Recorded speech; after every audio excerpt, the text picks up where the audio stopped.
Welcome to the Storytellers, the radio show and podcast that features those who choose to leave their mark on the world through the art of story.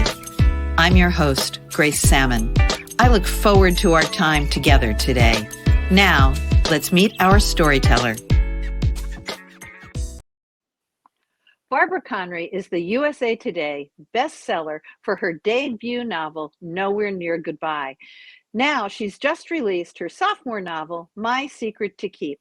It was just released in August of this year and is the prequel to her first book. Barbara is an active member in the Women's Fiction Writers Association, the Women's National Book Association, Author Talk Network, and she hosts a monthly book club on the Bookish Road Trip. Barbara, welcome back to the Storyteller microphone. Thank you. I'm so happy to be here. Thanks for having me again.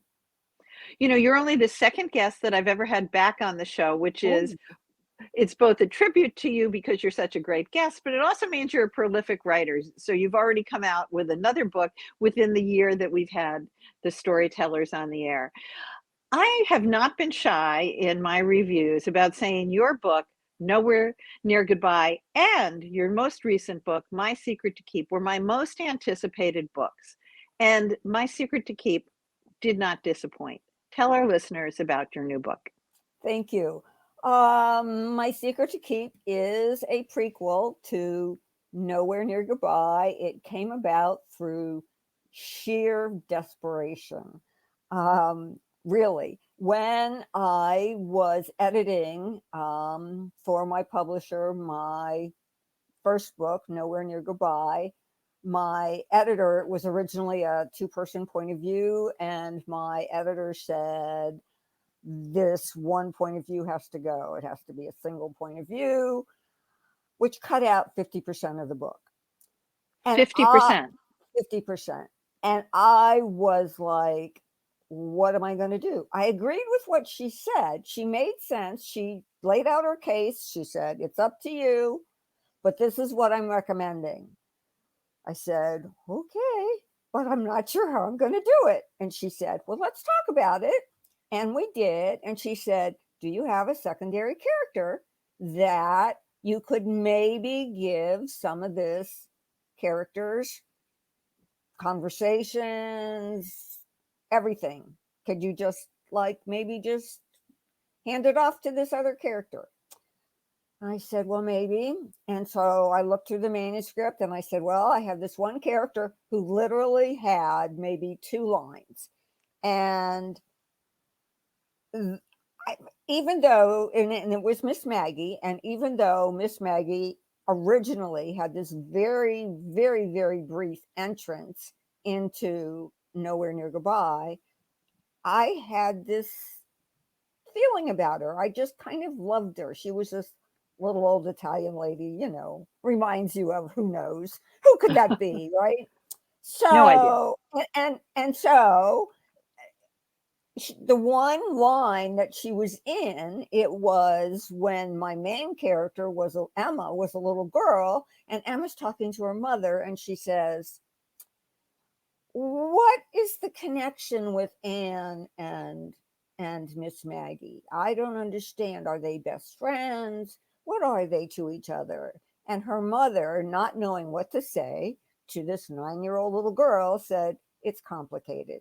So those 2 words, it's complicated, helps me build an entire story around Miss Maggie and what she went through from the time she was a teenager till she met Emma later in life and befriended her as a child and then as an adult, and really was one of the few people who stuck with Emma through her long road of losing just about everybody in her life so that she could perform the research she needed for that first book.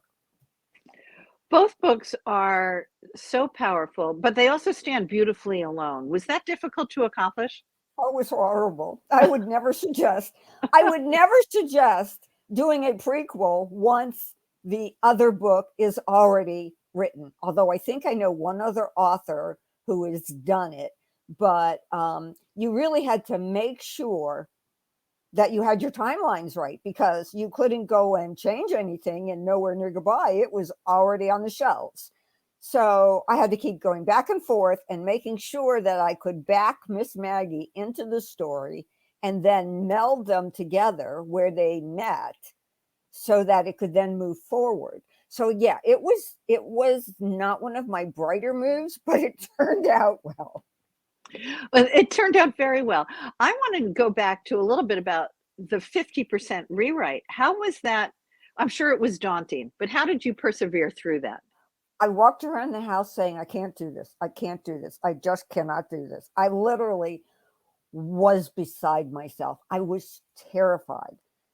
And to make it worse, once my editor, really laid that on me, she kind of like felt like I was handling everything well, and I didn't need her. And so it was like I was like wanting her to hold my hand when she's there. No, you got this. So it was daunting. I literally worked 7 hours a day, 7 days a week.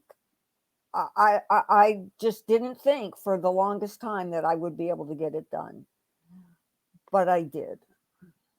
And you did so beautifully, but I think I would have definitely been in that. Well, I just gave up. Obviously, I got it wrong. It was 50% wrong. So I wouldn't have persevered. Yet it turned into a USA Today bestseller. By sheer luck. I swear. By sheer luck, a great agent, a wonderful press, and fabulous writing, Barbara. Thank you. Thank you. You're welcome. I want to now dive a little bit deeper into My Secret to Keep. You allude to the complicated relationship between Maggie and Anne. Can you talk a little bit about that? I can. The story starts. Well, actually, I borrowed a little something from Jennifer Weiner in Mrs. Everything, who starts her book like 3/4 of the way through the book, and then for her first chapter, but then goes backward like 40 years and then moves forward. And that's how I set up My Secret to Keep, because I loved the way that was developed. But it starts in 1948 in a small town in central Pennsylvania, real town, real name, Intercourse, Pennsylvania.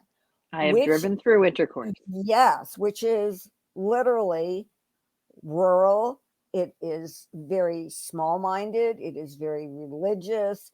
It is not the place where a young girl who is beginning to question her own sexuality needs to be. And yet, that's where I put her, because I wanted to see what she would do. And you didn't kill her off, because you love killing off characters. I do love killing off characters. I think I was in chapter 4 and you'd already killed off 3 people. I And it's know. not let's be real clear, it is not a murder, it is not a suspense. It's just life and death happens in each of your books. It happens. And I kind of like, yes, I'm trying to think in my newest book if I've killed anybody off yet. I'm sure I have. I must have. But, there will be a death. There's for sure. I'm sure. So let's go back to the relationship that evolves between Anne and Miss Maggie. Okay. So Maggie is 16. She is kicked out of her family home in Oma, Wisconsin, which again is a real town. She is kicked out. She calls her brother. She moves to Intercourse. She hasn't finished high school. The father of the baby is killed in an accident. Go figure. Anne is her teacher. Anne is the first person to show her kindness. She is the first person to recognize Maggie's intelligence. She is the first person who Maggie senses a feeling of friendship. And Maggie doesn't know what to do with this. She is like, and she talks about Anne all the time to her brother Sam. And Sam says, listen, I want you to stay away from this woman. there are rumors about her, and I don't know if they're true, but you just don't need to be talking to this woman. I don't care. She's your teacher. And so Maggie begins to fear her feelings to the point where she just walks away from Anne. I mean, she just, after she graduates from high school, Anne offers her friendship, simply friendship. And Maggie at first thinks she can do that, but the more she is exposed to Anne, the deeper her feelings grow and the more afraid she becomes. And then her brother, God bless his soul, reads her a for real passage in the Bible that basically says that the feelings are detestable. And Maggie walks around with this feeling like she is detestable. And so I like to explore that because at that time period, I have a feeling there were a lot of people who felt that way. And I wanted to explore that. I loved how you put it in a context because the whole story for me is a love story. It is the story about what we need in life, what we want in life, what we don't get, what we can have, what we sometimes walk away from. So you have wrapped all of those needs, wants, essential elements of a love story into your novel. And I love that you explored that. And by putting it in a context, a historical fiction context, you allowed us to explore it in a way that we can understand societal norms, at least in a way that we couldn't have explored it in today's society. Was that your intent as well? Yes, because, and I just had a conversation about this, a lot of young people today who have explored their own sexuality and maybe have not followed what many people feel the norm might be are not even aware of the issues that people who are homosexual rather than heterosexual went through. And I think that's an important part of our history. I think that needs to be explored. I think it doesn't need to be forgotten. I think everything, every freedom that bisexual, homosexual, transsexual, I think every freedom those people have is related in some way to the history behind them, to the people who walked before them. So yes, that was in my mind. I had a lot going on in my head when I wrote this book. Honestly, it's a wonder I managed to get the words on the page. But the other thing that I want to point out that to me was really important was the love that Maggie had for her brother Sam and how Sam in the end betrayed her. And of course, I don't want to give away any state secret, so to speak. I don't want to give the story away, but um, there was only one person in Maggie's life, really, who didn't betray her, who didn't walk away from her, who didn't kick her out, who loved her unconditionally. And how many people in our lives can we say that about? Not too many. And not enough. And Not not enough. enough. Yeah. Not enough. I couldn't agree with you more that we all stand on the shoulders of somebody else. And I think that your particular message here is important for the particular story, but also for all of us to realize that none of us got here without standing on the shoulders of somebody else. How hard was the historical fiction part for you to write? I did a lot of research. In fact, one of the scenes that I researched, only one scene was deleted from the entire manuscript, which was quite a lot to say, considering 50% of my first book was You deleted. you did so much better in book two, I Barbara. did, I did, I did. I learned some things, but only one scene was deleted in My Secret to Keep, and I've used it several times as a deleted scene, kind of Mhm. thing, and essays. And I did all this research on a 1949 Roadmaster convertible, the colors, where all of the controls were. Mm-hmm. And then it was like Anne was teaching Maggie how to drive, and she had this classic car.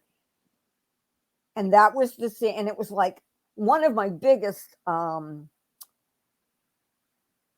chapters. And I'm known for short chapters. I like to read short chapters. It's the only thing I follow from James Patterson. James Patterson's advice to writers is write short chapters.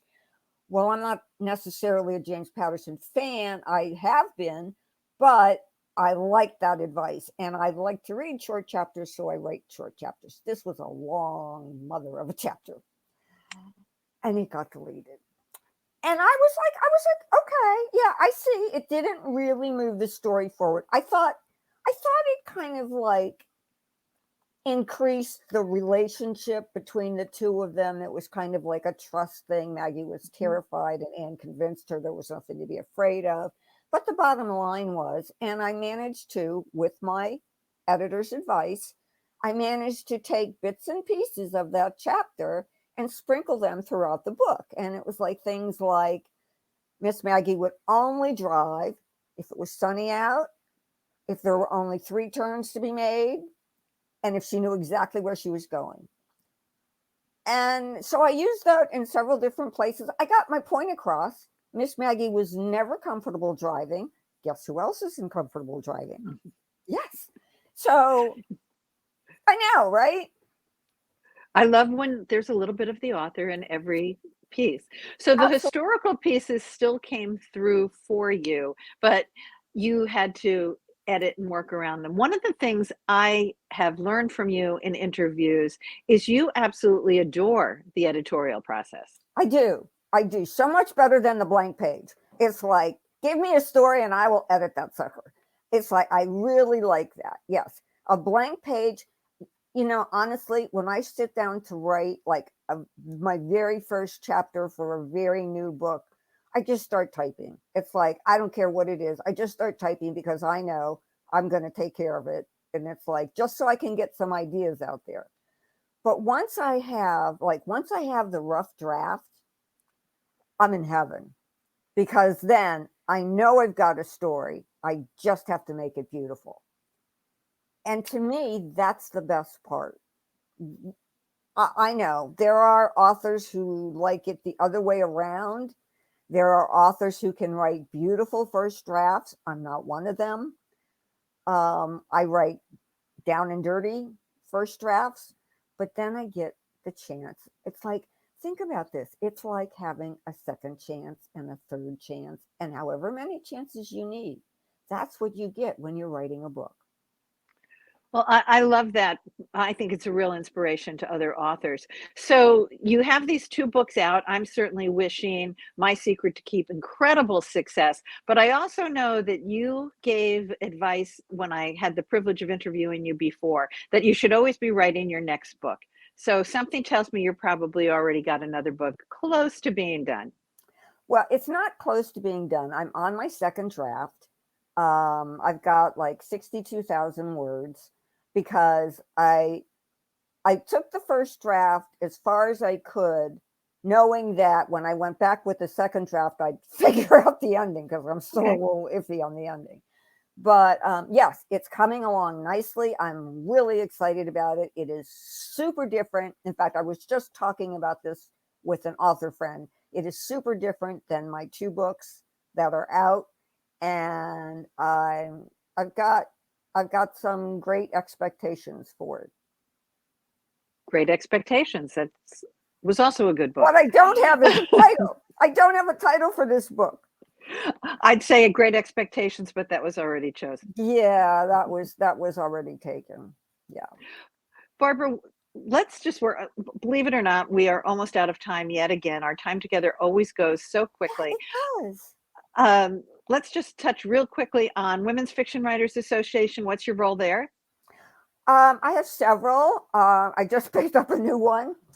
I am the welcoming committee on Facebook, and also the congratulations for your success kind of thing. And I always do, every year, I strongly believe in this, the Rising Star Award, where unpublished authors submit, that used to be full manuscripts, and now it's, or not full, but maybe 30 pages, and now it's maybe less than that. They submit pages to be critiqued, and to be honestly critiqued, yet with love. I am really a strong believer in that. I also do the Star Award, which is published authors.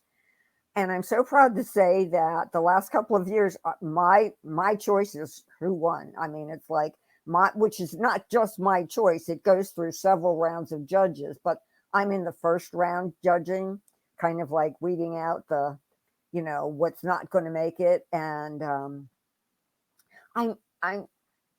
it's time consuming. I think I read 3 full novels for the Star Award, and I think I read up to 6 excerpts from the manuscripts from the unpublished, and that involves the critiquing and offering advice, and also offering them, complimentary comments on what they've done well, because you can't do one without the other. You always have to, have both. And I also do a little thing for them, which I can't talk about, but because we're all secret. But so I do that. And I just adore Women's Fiction Writers Association. And I will tell you quite honestly, I would not have published one book without them. And I know you're such an advocate of them. They're a great organization. Barbara Conrey, thank you for being such a great guest on Storytellers. I look forward to having you back for a 3rd time. Any closing comments for us? Thank you so much, Grace. I just adore being interviewed by you. You are such a friendly face with such a great voice, and I'm happy to be here. I'm privileged to be here. Well, lots of good luck for this new book. I hope that everybody reads My Secret to Keep. This has been a copyrighted episode of The Storytellers by Grace Sammon and Authors on the Air Global Radio Network. Thanks for watching. That concludes this episode of The Storytellers. I'm so glad you could be part of the story today.